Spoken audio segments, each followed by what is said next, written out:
கர்த்தருடைய பரிசுத்த நாமத்துக்கு ஸ்தோத்திரம். இன்றைய தியானத்திற்கென்று எடுத்துக்கொள்ளப்பட்ட வசனம் சங்கீதம் 22 வசனம் 4, 5. எங்கள் பிதாக்கள் உம்மிடத்தில் நம்பிக்கையை வைத்தார்கள், நம்பின அவர்களை நீர் விடுவித்தீர். உம்மை நோக்கி கூப்பிட்டு தப்பினார்கள், உம்மை நம்பி வெட்கப்பட்டு போகாதிருந்தார்கள். ஆம், தேவனுடைய பிள்ளைகளே, கர்த்தர் நல்லவர். எங்கள் பிதாக்கள் உம்மிடத்தில் நம்பிக்கை வைத்தார்கள் என்று சங்கீதக்காரர் அந்த இடத்திலே சொல்கிறார்.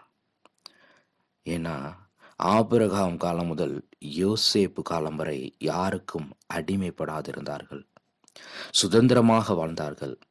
யோசேப்பின் காலத்திற்கு பிறகு எகிப்து நாட்டிலே அடிமைப்பட்டு கிடந்தார்கள்.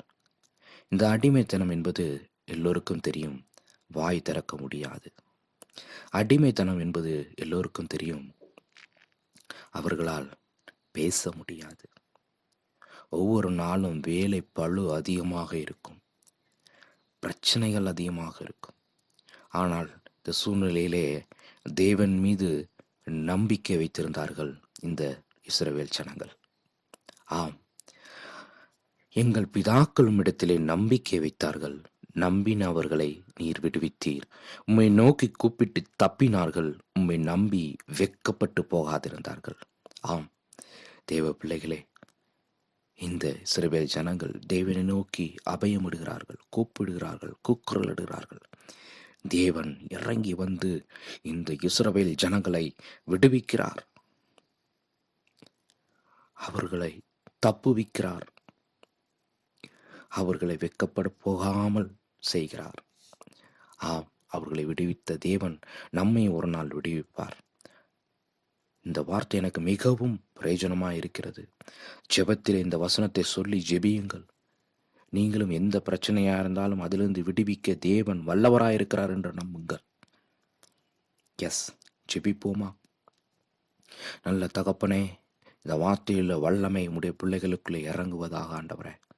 எங்கள் பிதாக்கள் மேல் ஆண்டவர் உம்மிடத்தில் நம்பிக்கை வைத்தார்களப்பா, நம்பின அவர்களை நீர் விடுவித்தீர். எங்கள் பிதாக்கள் உம்மிடத்தில் நம்பிக்கை வைத்தார்கள் ஆண்டவரே, நம்பின அவர்களை நீர் விடுவித்தீர். உம்மை நோக்கி கூப்பிடுகிற எங்களையும் விடுவியும் ஆண்டவரே. எங்கள் பிதாக்கள் உம்மை நம்பி வெட்கப்பட்டு போகாதிருந்தார்கள் ஆண்டவரே, நாங்களும் உம்மை நம்புகிறோம், எங்களை வெட்கப்பட்டு போகாமல் பண்ணுவீராகப்பா. உம்முடைய கரம் எங்களோடு இருக்கட்டும். இந்த வசனத்தை கேட்கிற பிள்ளைகள் உம்மை நோக்கி கூப்பிடும் பொழுது நீர் அவர்களை ஆண்டவரே எந்த பிரச்சனையா இருந்தாலும் இந்த வசனத்தின்படி விடுவிப்பீராகப்பா. இந்த வசனத்தில் இருக்கிற வல்லமை கிரியை செய்யட்டும் ஆண்டவரே. நீரே பெரியவராக இருந்து நடத்துவீராக. வார்த்தையானவரே, உண்மையே நாங்கள் நம்பி இருக்கிறோம். நீரே பெரியவராக இருந்து எங்களை நடத்துவீராக. இயேசுவின் மூலம் ஜெபிக்கிறோம் பிதாவே, ஆமென். இந்த வார்த்தையை கேட்ட உங்களுக்கு பிரயோஜனமாக இருந்தால் அவங்க ஃப்ரெண்ட்ஸுக்கும் ஷேர் பண்ணுங்கள். நிச்சயமாகவே கர்த்தர் உங்களை ஆசீர்வதிப்பாராக. ஆமென்.